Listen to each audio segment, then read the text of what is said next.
level up season for you. You moved out here with your family, planted a church, transitioned from that role recently, and now are the executive pastor at an awesome church in the city. You're crushing it. You're making a difference. But there's been a ton of level up leadership moments throughout the season, and we're going to jump into some of that content here today. And so I'm grateful for my man, Pastor Ryan Ivy, in the studio at the table. Level Up Leadership Podcast. This is episode 24, bro. Wow. Come the on. Kobe episode. I need a dap for that. This is the Kobe this is the Mamba episode, so it's got to be good. It's got to be real, and it has to have level up moments to it. And I just want to take a quick moment to address anybody on the other side of a YouTube screen, a link, wherever you stream podcast content. Encourage you to subscribe, maybe drop a review or a comment. Maybe put some stars on that thing. That might help somebody else. Click on this and level up in their leadership. That's what we're doing. Every time we do an episode, it's for the purpose of glorifying God and leveling up in leadership, which I think everybody's called to lead, to grow in their leadership.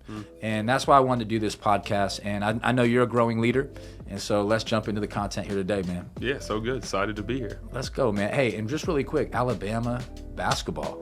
Hey, made it to the Final Four. So Final Four. Can't take much more than that, from Alabama. But they're usually up there in the football season. Shout out to the Roll Tide. That's right. But I was impressed with this Alabama basketball team making it all the way to the Final Four. Legit. I mean, they lost to UConn, who ended up winning it all.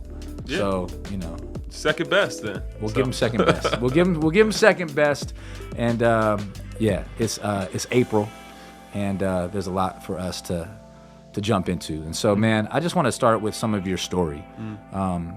You are from Mobile, Alabama, and you grew up a believer, a Christian. Let's talk a little bit about it. Yeah. I come from a family that wanted to have me in church from a very early age, but church was another thing to compete in. I love to compete in everything that I'm in, and church was just another thing for that. So I was going to make sure we had these envelopes where you literally checked boxes. I was going to make sure I checked more boxes than everybody else until I just encountered Jesus for the very first time.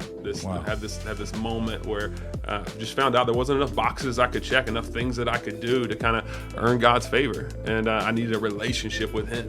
Right. And from there, just pretty early, and just really surrendered my whole life to the Lord, and began even pursuing ministry. Got the opportunities to preach even from 11, 12 years old. And, wow. And just began growing in that. And so, it's fire. Yeah. Went to college at University of Mobile. That's right. Go Rams. Go Rams. Let's go. And really felt a call to ministry early on, like you mentioned, and was part of an awesome church there in Mobile, Crawford Baptist Church. That's right. Shout out to Dr. J. And met your wife, Kirsten. Talk a little bit about that. Yeah, we actually met in high school. Come on. Started dating our senior year of high school. Hey. We always said we were kind of like some old souls, and we felt like we grew up a lot faster than everybody else. So we got married super young, but man, it's been so good. About to celebrate 9 years of marriage. Sick, here man. Pretty soon. That's dope, man. I feel like I've known you like a lot of those 9. For sure. And it's been dope to see you leveling up in your leadership throughout all of it. 2 kids, a boy who's 4. Samson. Yeah, Samson's 4. Let's go, man. He's got a nice little voice on him too. He's going to be a worship leader. He's going to do some awesome things. He'll do something. Yeah. And then baby Remy is now a year and a half. Man, she's running all over the place. Shout out to mom, Kirsten Ivy, an awesome leader as well. And so, I started off by just saying, man, it's really an interesting season you're in because you just came out of a transition moment. And I just think what's really unique about your story is, you moved out here to plant a church. You guys did that, Image Church, a new church in the Mountains Edge area, did a residency with us here at Walk, planted a church. Right around the 2-year mark, you just started to feel this stirring of, I wonder if God may be calling us to something different, or maybe you're trying to pray through vision for the next season and just were feeling like you were running into some roadblocks. But I don't know, talk about where you were at that led to the next step of transition. Yeah, we got into a season where we finally, man, one of our values as a church was God dependence, but I feel like if you preach that too much, God's going to really make you live it out. Right. And so we got to a moment where so many other things were happening. 2023 was probably the hardest year of my life for a ton of different reasons, and I feel like the Lord said, "Hey, if you're really going to fully depend on me, we're going to see that."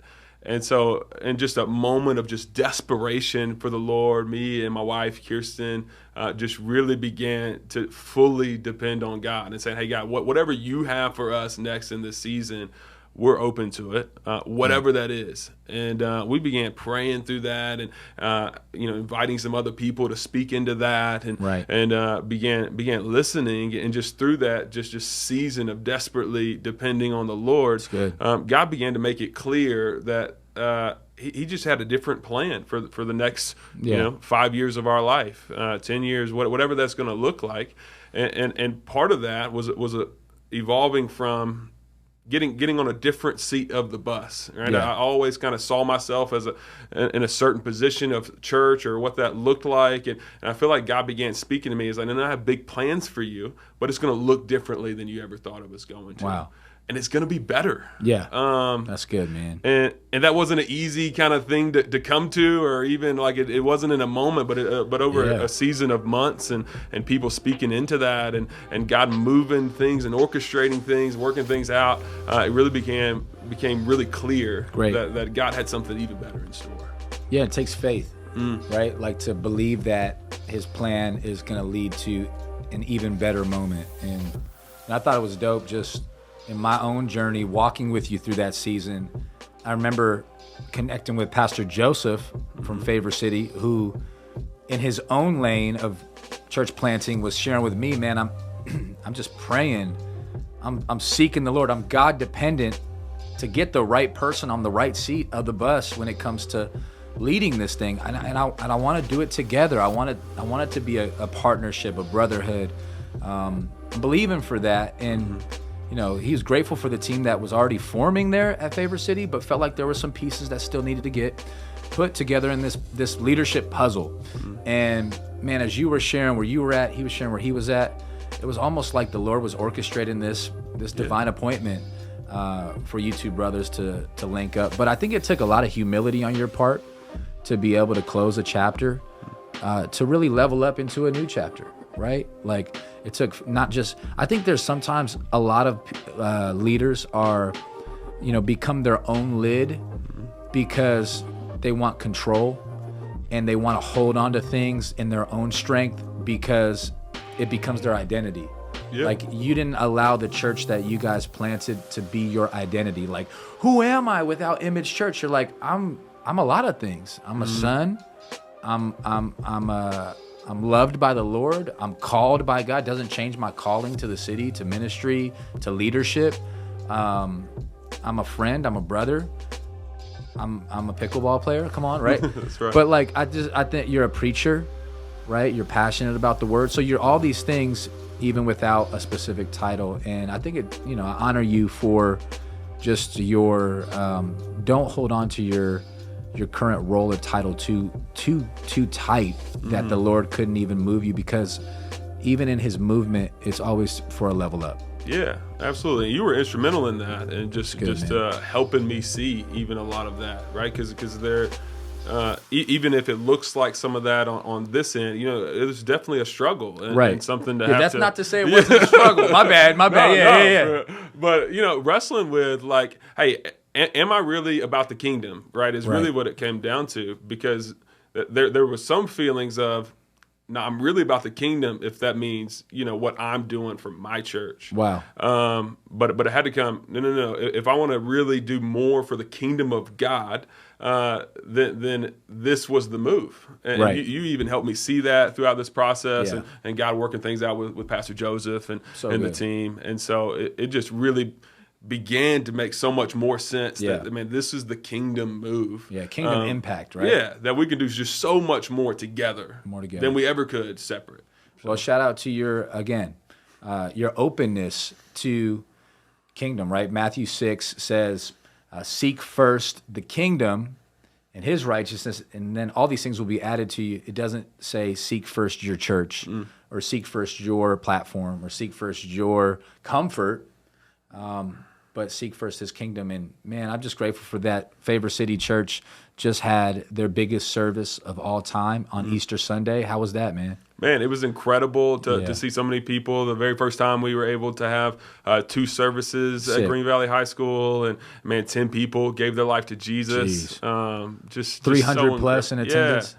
And so God was just moving in so many cool ways, and that was really like an eye-opening moment for God to say, man, this is one of the things that I was just preparing you for and creating space for. No doubt. And so man. just so excited for what's still to come. Yeah, absolutely, man. And sometimes when I do connect with Pastor Joseph, like he'll make it even in like an organic way, just to like mention, man, just how much of a breath of fresh air you are to the leadership team, to his life, and to the church. And so, man, I'm grateful for that. And I thought it would be cool because I think sometimes we spotlight a lot of really successful stories, and we spotlight longevity, and I think that there's a lot of level up leadership ingredients in that. Great. And that was what your commitment was to. But I think there needs to be more stories of just whatever the Lord wants to do. Yeah. And for the purpose of level up leadership, it's God, you have our yes. And what you want to do with that is totally up to you, right? And I think that this is just a great testimony of leveling up through transition. And so I'm glad we got to hit that. Now I want to go ahead and talk a little bit about some of the stuff you're currently doing as the executive pastor of Favor City, where you're bringing leadership to the team there and thinking about the topic of goal setting. I know sometimes when I get around you, I'm inspired by your fight for clarity to get goals down on paper and not just put them down, but actually achieve them. I know that you want to have the right goals and you want to be able to get to a certain timeline and see those goals accomplished. So let's just talk about goal setting in the life of the leader. Where does your mind go when you hear me first start that? Absolutely, man. I think everybody should have goals in their life, in every area of their life, right? You should have goals for your work, every your family, area. your marriage. Let's go. Like you need goals, and they should be bigger than you. I love setting big goals. The tough part for me was just always being around just very visionary leaders, which is so awesome to dream up just huge goals, but to really help think through like what do we need to do today to accomplish that 10-year goal, right? Yeah. That's because I want us to have those big faith 10-year, 5-year goals, but I'm a little bit more simple. I need to know, man, what is the goal that I need to accomplish today? And some of the kind of circles that I've heard kind of frame some of this. Some of them call them a little bit different, but I love kind of the distinguish between input goals and output goals. Right? Most people's goals are what we would call output goals, right? That they're going to say, hey, after this amount of time, we hope this happens as a result of everything we do, right? An output goal is, man, we hope Walk Church grows by 20% this year, right? As a result of everything that we do, the output is this. Yeah, we want this to be the output. We want this to be the fruit of it. Yeah, that we have a goal of losing 50 pounds or being more fit, or you have a goal of, being closer in your marriage, or being closer in your relationship with the Lord, right? Those are all like result output goals. But every one of those goals really need to be broken down into input goals. Right? So what do I need to do today? What is my goal for today to hopefully eventually allow me to accomplish that output goal? Right? So one that I got to see just kind of front seat for your life, you were just recently telling me about, is like, man, how do we get our first time guest to really be the second time visitor, third time, or like to keep coming? And you were just telling me about something. You're like, all right, so how do we want guests to come back? Right? That's the output goal.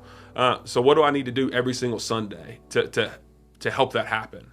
And you were just telling me about something you guys started doing to make that happen with videos. With the videos, no doubt, man. Yeah, and this is a shout out to a friend of mine, Pastor Brett Capacey here in the city. He gave me this idea, which was just every time a connection card comes in to your church, somebody is wanting to connect. They fill it out first time or they got a next step, right there on Sunday, I just get a quick peek at those, and then I'm just doing a video right there on my phone, just saying, let's just say the person's name is Joe.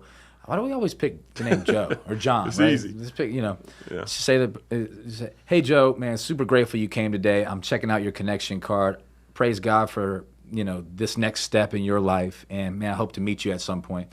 And so we're just shooting those off, and I mean that's a huge input goal. So now you need to know what you got to do every Sunday. Right. If you want to see in 6 months your retention grows by 20-30%, usually we set those goals and then we just get 6 months down the road. It's like, did it get better? But we didn't do anything to make it better. Wow. Right. It's like that old quote, like nothing changes if nothing changes. For sure. Wow. Yeah, well, and I really began thinking about this when I read the book Atomic Habits with James Clear, and one of my favorite quotes from that book is he says, "A plan without a strategy is a dream you'll never achieve." And so, figuring out these input goals is really the strategy to accomplish the lofty goals that we have for our life. Bro, you speaking to me right now on all my book writing goals and camp, etc. All the stuff we're doing. This is helpful content. It's helping me level up. I hope it's helping you level up. Keep going, bro. Yeah, well, and I just think that's how we gotta break down everything, right? Everybody wants to get more fit.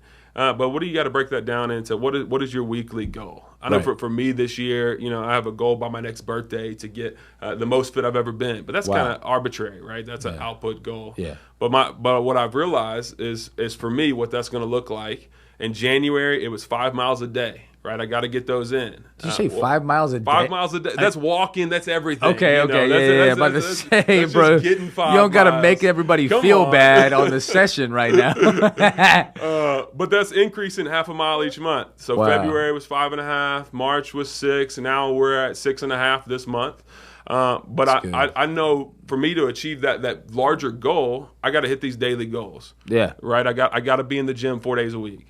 Right now, I kind of have these manageable goals, and so now I know 6 months in, I can then determine, man, if I've been consistently hitting those input daily goals, now I can know if I'm on track to hit that output goal. And so that's something that's really began helping me kind of make goals a lot more manageable goals and focused. Yeah, you can level up in your leadership by having manageable goals, not just having goals. Yeah. Because James Clear, right, he says that can easily become just a wish. Yeah. That you'll never achieve. Well, because everybody has a goal that they hadn't hit, right? That, a New Year's resolution or what have you, or maybe a reoccurring goal that you just continue not to hit. But I think whenever we can make that a reality of, hey, what do I got to do today? Right. Then we can get there. Get a little bit better today. You'll see the result tomorrow. For sure. You'll see the output.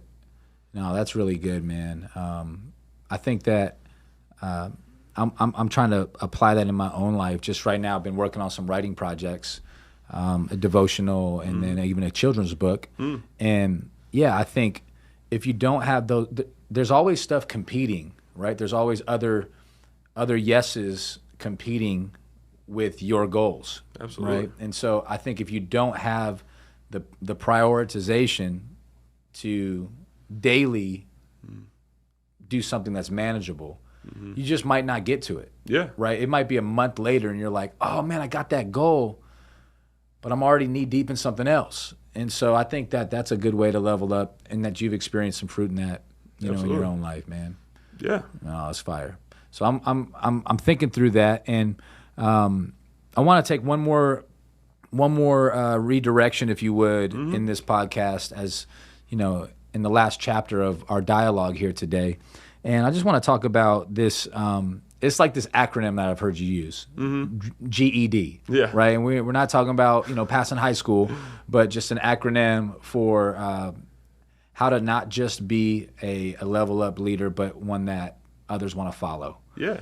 So talk about the acronym GED, and absolutely. Let's jump into that a little bit. To me, I think this even just really puts into play kind of those output input goals. Yeah, let's do it. And because I think every leader should strive for more joy in your life, right? That sounds like a great idea. It's like, yeah, I would love to be happier. I'd love to have more joy. But I know Craig Groeschel, he always says, hey, everybody wins when the leader gets better. Right. But I think everybody's happier when the leader is happier, when the leader is experiencing more joy. Yeah, it's contagious. Yeah, absolutely. And people want to be around somebody that is experiencing more joy. Facts. But I definitely don't think that's what a lot of leaders are focused on. And so I just kind of came up with this, just short little acronym that would help, like, just saying, hey, I need more joy in my life is a really just kind of lofty goal. How do we break that down, again, to just daily input goals to make that happen? So give us some goal ideas on how to be more joyful, bro. Like, that's probably a helpful thought for many people. Yeah. That first one is just grow in gratitude. One of my favorite things about... Is that the G? That's the G. The G, grow in gratitude. Got it.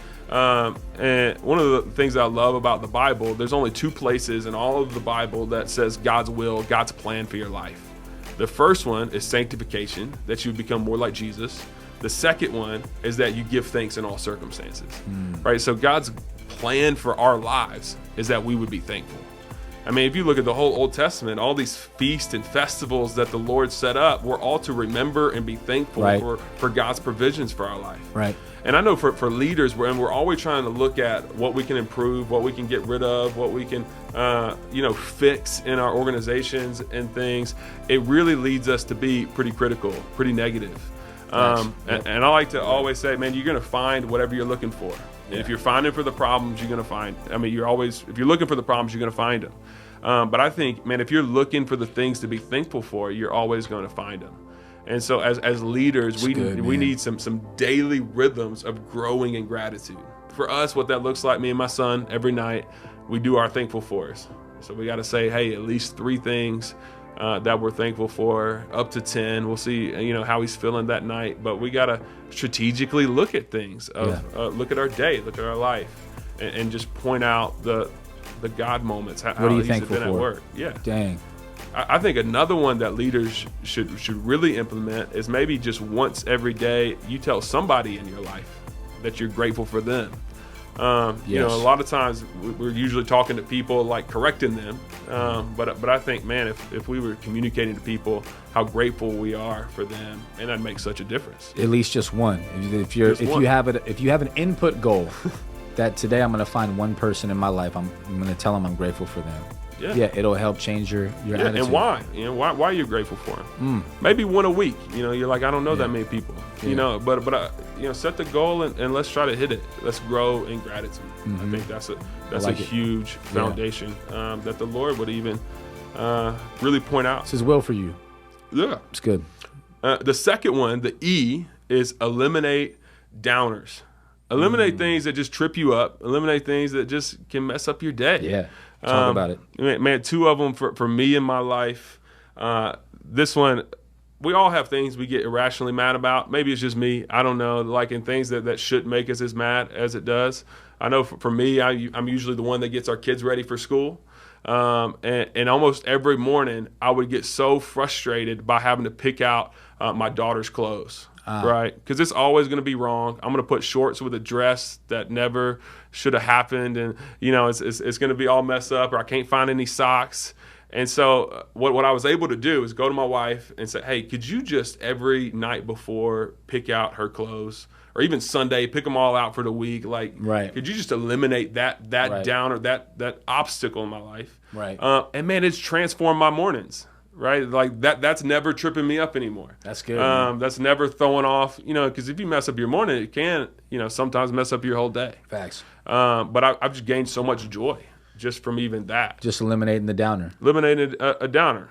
I know another one for me, another input goal is emails are frustrating to me, right? Because 95% of them are, crazy marketing emails. And so I have a goal to unsubscribe from an email every day. Wow. Jeez. So I'm unsubscribing. And, you're the unsubscribe guy? Oh yeah, gotta be. It's gonna save so much frustration on the back. You don't want no notifications that are unnecessary. None of them. I don't ever want no red dot on my notifications. Man, I don't want to see yours. I need help. Hey, Ryan doesn't want the unsubscribe button. He wants the eliminate button. That's it. Just boom, eliminate. Don't ever talk to me again. Dang. Okay. Helpful.